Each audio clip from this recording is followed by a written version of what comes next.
네, 여러분 앞서서 우리 EBS 강의를 통해서 슬픔이 기쁨에게라는 서정 갈래의 내용과 운율, 표현 방법들에 대해서 공부를 했을 거라고 생각을 합니다. 그래서 오늘은 내용을 정리하고요.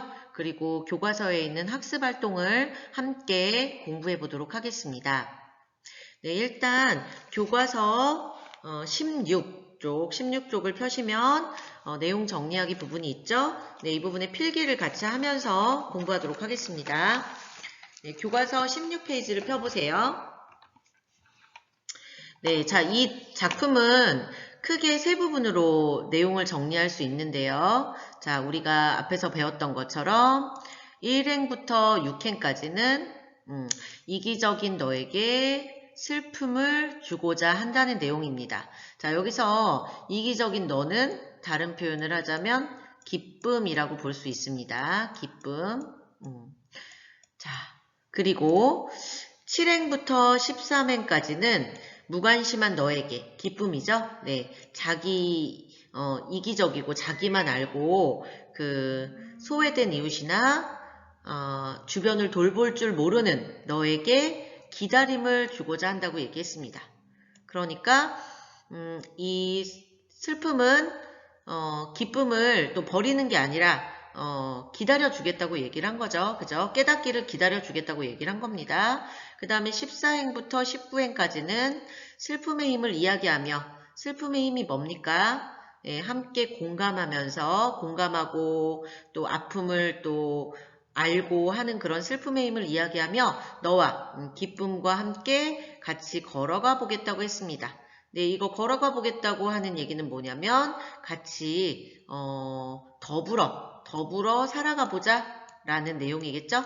네, 그래서 이렇게 이제 정리를 할 수가 있겠습니다.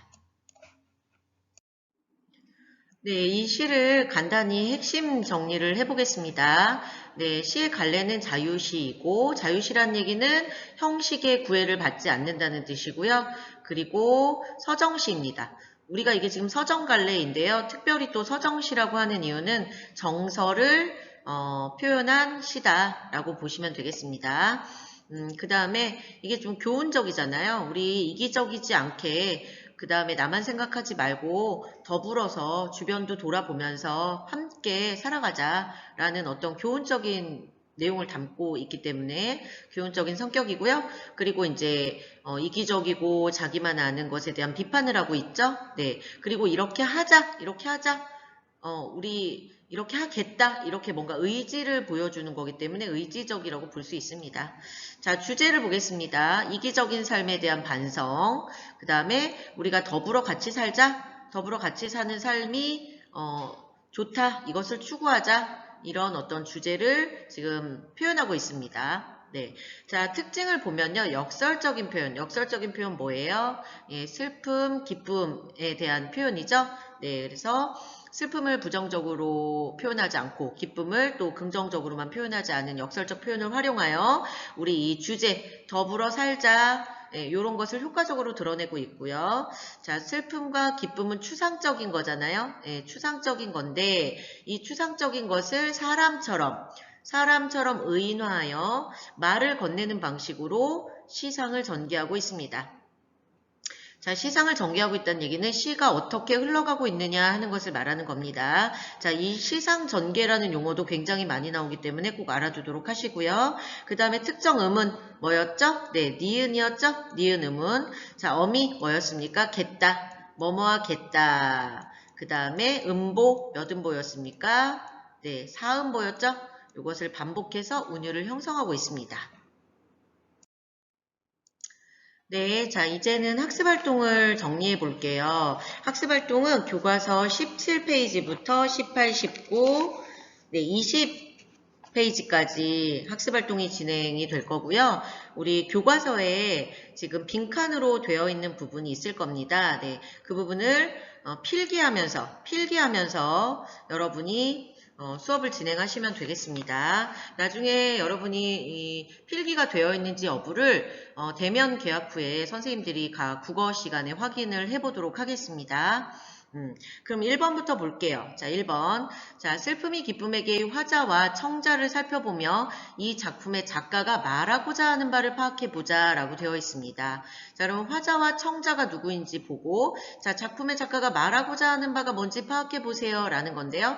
자, 작품의 작가가 말하고자 하는 바. 다시 말하면 이 시의 주제를 파악해보라는 뜻이겠죠.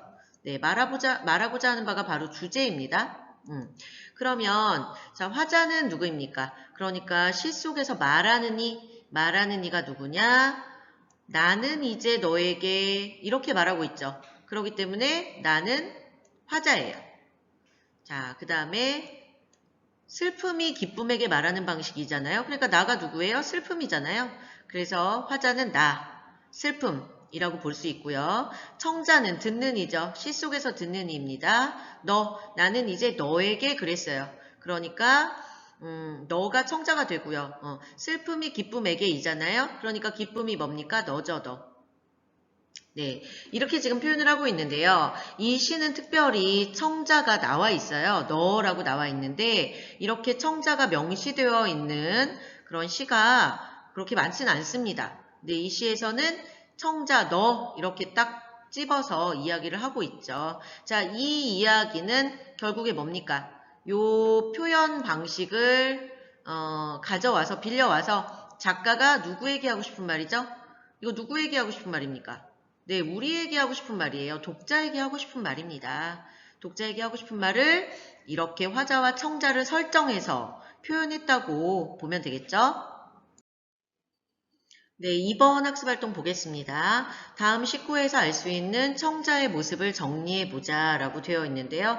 여기 지금 청자가 어떤 성격을 가지고 있느냐라는 질문이에요. 그러면 여기서 청자는 누구예요? 기쁨이죠? 네, 기쁨입니다. 자, 구체적으로 한번 살펴보겠습니다. 살아온 추위와 떨고 있는 할머니에게 귤값을 깎으면서 기뻐하고 있죠. 네, 이거 뭐예요? 다른 사람의 고통에 개의치 않아요. 다른 사람이 뭐 가난하던 고통스럽던 이거는 상관없어요. 나만 기쁘면 되니까. 네, 이런 지금 청자의 모습인 거죠. 이기적이고, 그죠? 그 다음에 내가 어둠 속에서 나는 이제 슬픔인데 슬픔이 어둠 속에서 너를 부를 때, 내 기쁨을 부를 때 단 한 번도 평등하게 웃어주질 않았어요. 평등하게 웃어주지 않았다는 말이 뭐냐면 앞에서 설명을 했잖아요.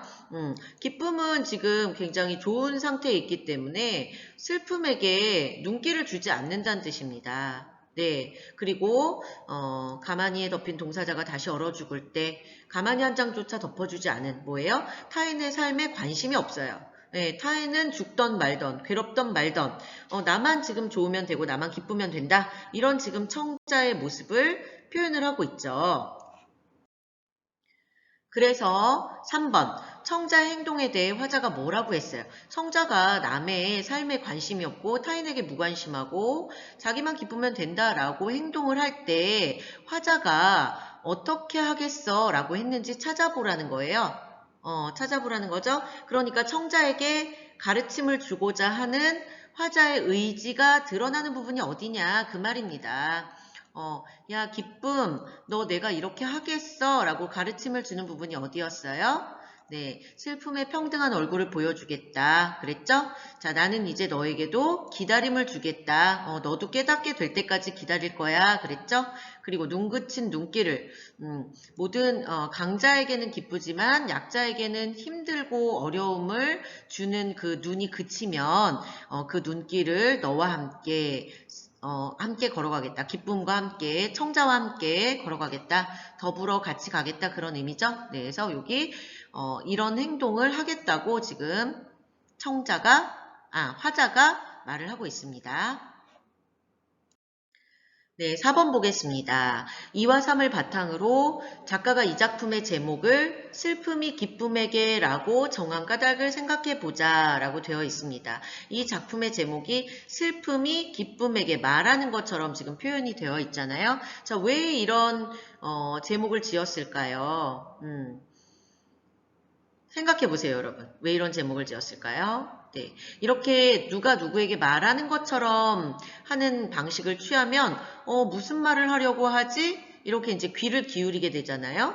그래서 우리 독자들에게 호기심과 흥미를 불러일으킬 수 있습니다. 도대체 무슨 말을 하려고 하지? 이렇게 이제 호기심을 가질 수 있겠죠. 그 다음에 슬픔과 기쁨에 대한 일반적인 인식이 뭐였어요? 네, 기쁨은 긍정적인 거고 슬픔은 부정적인 거였잖아요. 그런데 부정적으로 생각했던 슬픔이 기쁨에게 무슨 이야기를 한대. 그럼 무슨 얘기를 한다는 거지? 네, 그리고 나중에 생각했을 때, 아, 그래서 그랬구나. 라고 이제 깨닫게 되잖아요. 그래서 그런 어떤 우리가 평소에 알고 있었던 인식이 바뀌게 되는 효과가 있습니다. 그리고 기쁨에게 많은 것을 주고자 하는 어떤 슬픔의 태도, 이거를 부각시킬 수 있겠죠. 네, 기쁨은 그냥 자기 기쁨만 표현하면 됐었는데, 이 슬픔은 그럼에도 불구하고 기쁨에게도 뭔가를 깨닫게 해주겠다, 이런 태도를 보이고 있어요. 그래서 이런 거를 드러낼 수 있기 때문에 이 제목이 효과적인 표현이라고 볼 수 있겠습니다. 네, 18페이지로 가겠습니다. 여러분도 같이 교과서 18페이지를 펴보세요. 시어와 시에서 쓰인 단어죠. 19, 구절, 의미를 이해하여 이 작품의 주제를 파악해보자. 자, 주제는 작가가 말하고자 하는 것이라 그랬어요. 이 작품에서 작가가 말하고자 하는 것은 뭐였냐면 우리가 소외된 이웃에게도 관심을 갖고 더불어 살아가자. 그런 삶을 추구하자라는 거였죠. 네, 그것을 어떻게 표현했는지 살펴보겠습니다. 1번, 슬픔과 기쁨에 대한 일반적 인식과 작가의 문학적 인식이 어떻게 다른지 생각해보자. 네, 우리가 슬픔은 계속 말했지만 부정적인 감정이고 기쁨은 긍정적인 감정이에요. 근데 이것을 작가는 다르게 표현을 하고 있죠. 이게 문학적 인식입니다. 작가가 다르게 생각을 하고 다르게 표현을 하고 있어요. 왜 그러냐면 자기가 말하고자 하는 것을 효과적으로 표현하기 위해서죠. 네, 그래서 타인의 고통에 무관심한 기쁨은 이기적 존재라고 표현을 했고요. 소외된 이웃에게 관심을 갖고 따뜻하게 보듬어주는 슬픔은 이타적인, 그러니까 긍정적인 존재로 지금 보고 있습니다. 자, 우리가 일반적으로 인식하고 있는 것과 다르죠. 네, 한방눈과 봄눈의 의미를 다시 한번 정리하겠습니다. 자, 여기서 시어인데요, 단어인데요. 네, 우리가 한방눈은 보통 굉장히 풍요롭고 펑펑 쏟아지는 낭만적인 거라고 생각할 수 있는데 이 시에서는요, 가진 사람들에게는 풍요롭고 포근한 존재예요. 그렇지만 헐벗고 가난한 이들에게는 추위와 고통을 주는 대상이겠죠. 네, 그렇게 표현을 하고 있고요. 자, 봄눈 보겠습니다. 봄눈은 우리가 자주 볼 수 있는 건 아니지만요. 그래도 봄에 가끔 봄눈이 내리잖아요. 예, 비가 내리기도 하는데 봄에 갑자기 날씨가 추워지면 봄눈이 내리기도 합니다. 이때 이제 보리밭의 온도를 따뜻하게 유지하여 뭐냐면 보리밭을 감싸주기 때문에 포근하게 덮어주기 때문에 따뜻하게 온도를 유지할 수 있게 해준대요. 그래서 싹을 틔우는 역할을 해주고요. 그리고 가난하고 소외된 사람들을 감싸주는, 포근하게 안아주는 그런 존재로 표현을 하고 있습니다. 네, 여러분 여기서 똑같은 눈이지만요. 다르게 지금 다른 의미를 표현하고 있다는 거 잊지 말아주세요.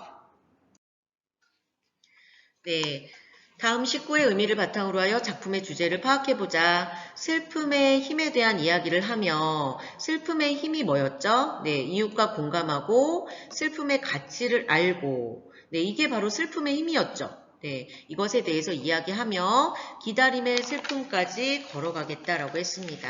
이거는 뭐였어요? 기다림의 슬픔? 슬픔의 가치를 깨달을 때까지 내가 기다릴 거야 그랬잖아요. 네, 그래서 소외되고 가난한 이들에 대한 연민과 애정, 요거를 너가 깨달을 때까지 나는 기다릴 거고 그러면 우리 같이 더불어 사는 삶이 될 거야 라는 의미입니다. 그리고 우리 같이 더불어 살자. 네, 이런 어떤 주제를 지금 표현하고 있다고 볼 수 있겠죠.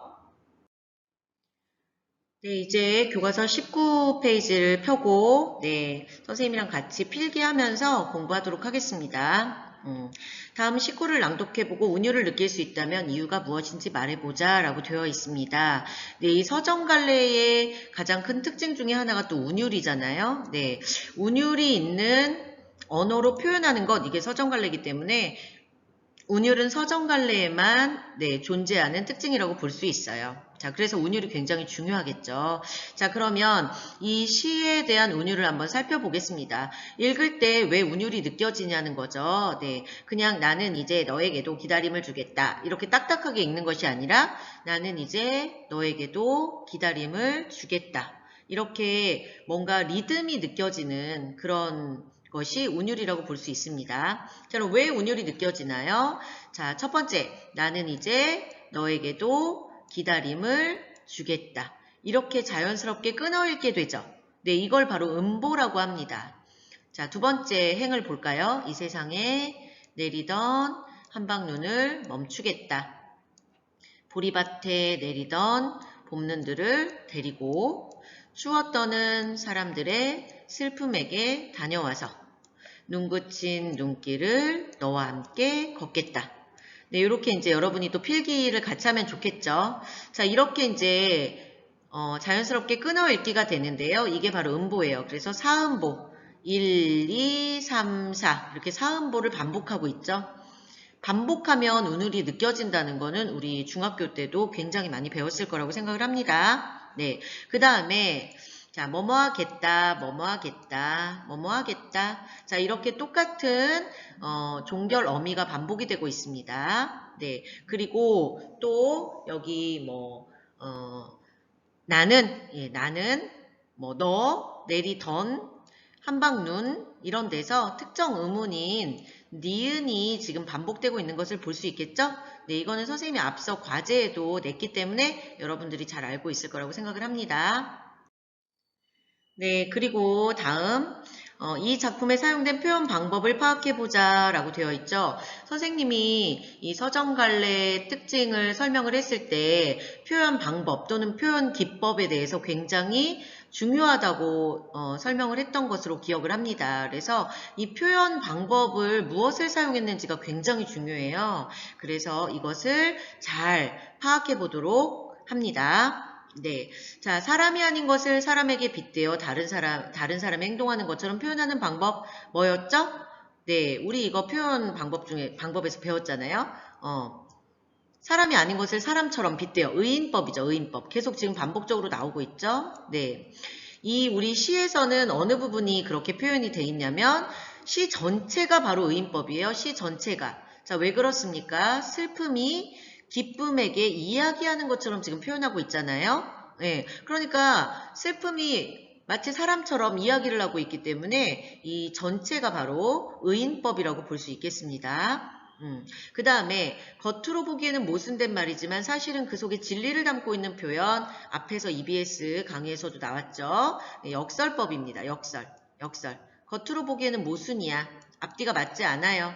그렇지만 그 안에 또 잘 생각해보면 진리가 담겨있다 그랬죠? 그게 뭐예요? 사랑보다 소중한 슬픔을 주겠다 그랬어요. 사랑보다 소중한. 사랑은 굉장히 긍정적인 거고 슬픔은 부정적인 건데 겉으로 보기에는 말이 안 되죠. 어떻게 사랑보다 슬픔이 소중합니까? 그쵸? 그런데 여기서 말하는 슬픔은 굉장히 이타적이고 남을 생각할 줄 알고 이런 다른 사람의 고통에 공감할 줄 알고 이런 슬픔이잖아요. 그래서 사랑보다 소중하다라고 표현을 하고 있습니다. 자, 이런 표현이 역설 표현이라고 볼 수 있겠죠.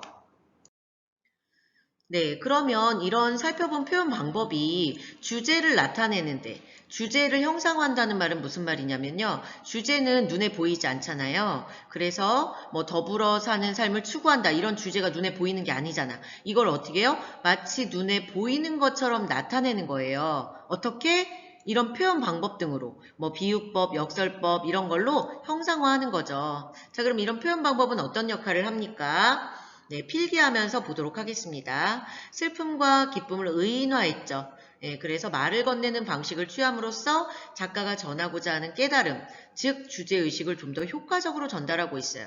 무슨 말이냐면 말하는 방식을 취했기 때문에 마치 우리에게도 이렇게 하세요 라고 말하는 것 같은 느낌이 들잖아요. 네, 그래서 주제를 효과적으로 전달하고 있다. 이렇게 볼 수 있고요. 그 다음에 슬픔과 기쁨에 대한 일반적인 생각을 뒤집어. 알죠? 이거 계속 선생님이 얘기했죠? 새로운 의미를 부여했어요.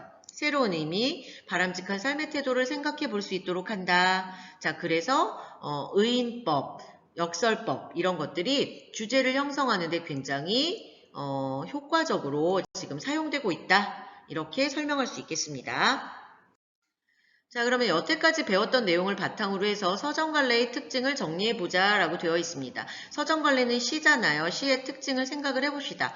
선생님이 여기 답을 적어놓긴 했지만 여러분들 지금 머릿속에 이 답이 빨리빨리 떠올라야 돼요. 그죠? 네. 일단 서정갈래의 특징은 뭐냐면 시적 화자가 존재한다는 거. 시적 화자. 자, 앞에 시에서는 나였죠, 나. 시적 화자. 이 시적 화자가 시에서는 굉장히 중요합니다. 그 다음에 사전적 의미가 아닌 함축적 의미를 지닌 시어를 사용한다. 뭐예요? 슬픔의 사전적 의미는 부정적인 거죠. 근데 우리 이 시에서는 함축적인 다른 의미를 지니고 있잖아요. 네, 그런 걸 얘기하는 겁니다. 그 다음에 다양한 표현 방법을 사용하여 이게 뭐냐면 우리가 배웠던 의인법, 은유법, 직유법, 그리고 상징, 역설 이런 표현 방법을 활용해서 주제를 효과적으로 나타내준다 그런 뜻입니다. 자, 그 다음에 운율 있는 언어. 우리 왜 운율이 있는지에 대해서 앞서서 공부했죠. 운율 있는 언어를 사용한다. 이것이 서정갈래의 특징이라고 볼 수 있겠습니다. 네, 그러면 이제 학습활동 마지막 페이지인데요. 20페이지를 보면서 우리가 문학작품 전체와 구성 요소의 관계에 대해서 파악을 해보도록 하겠습니다. 앞서 우리 개념 정리할 때요. 문학은 어떤 구성 요소로 구성되어 있나요? 이거 공부했었죠? 네, 그래서 선생님이 퀴즈에도 냈었는데요. 자, 문학은 내용, 형식, 표현으로 이루어진다 라고 되어 있어요. 네, 두 개로 분류를 하자면요. 내용과 형식으로 볼 수 있다. 네, 이렇게 나눌 수 있습니다. 이 내용은 뭐냐면 작가가 말하고자 하는 주제가 내용이에요. 그럼 이 주제를 어떤 형식에 담느냐? 어떤 형식에 담느냐죠? 그 형식은 뭐예요? 예, 표현 방법이겠죠. 표현 방법. 어떤 표현 방식을 사용해서 어떻게 주제를 나타내느냐? 이겁니다.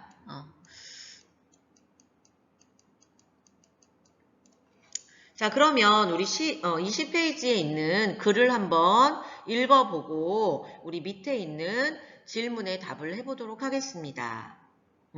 우리 거기 이제 지문에 보면요. 밑에서 하나, 둘, 셋, 넷, 다섯, 여섯 번째 줄 보겠습니다. 문학작품은 언어라는 형식, 가치 있는 주제라는 내용, 형상화된 표현이라는 구성 요소를 갖추고 있다라고 얘기했고요. 자, 맨 마지막 줄 보면 문학의 각 구성 요소들은 서로 긴밀하게 결합하여 하나의 문학작품 속에 녹아 있는데 이를 유기적 관계라고 한다라고 얘기했습니다. 자, 유기적 관계는 서로 영향을 주고받는 관계다, 밀접한 관련이 있는 관계다 이렇게 생각하시면 되겠습니다. 자, 그러면 우리가 지문에서 살펴본 바와 같이 문학작품이라는 것은 내용과 표현 이런 것들이 유기적으로 관계를 맺고 있다고 했는데 그럼 우리 슬픔이 기쁨에게라는 작품은 도대체 어떤 구성 요소들이 작용을 해서 어떻게 유기적인 관계를 맺고 있는가라는 것을 물어보는 거죠. 네, 요거 한번 살펴볼게요. 자, 이 작품의 주제가 뭐였어요? 슬픔의 가치와 더불어 사는 삶의 소중함을 알자였죠. 네, 요 내용을 어떤 형식에 담았습니까? 시라는 형식으로 담고 있죠.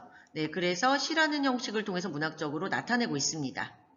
그리고 함축적 의미를 가진 시어, 슬픔, 기쁨, 한방눈, 봄눈 이런 거 얘기하는 거죠. 그 다음에 운율, 그 다음에 의인법, 역설법, 예, 요런 것들을 활용해서 그러니까 이게 뭐예요? 이건 형식이죠. 이걸 활용해서 주제의식 내용을 보다 효과적으로 전달하고 있다. 그런 점에서 이 작품은 가치 있는 내용을 이에 어울리는 적절한 형식과 표현을 통해 그려내고 있어요.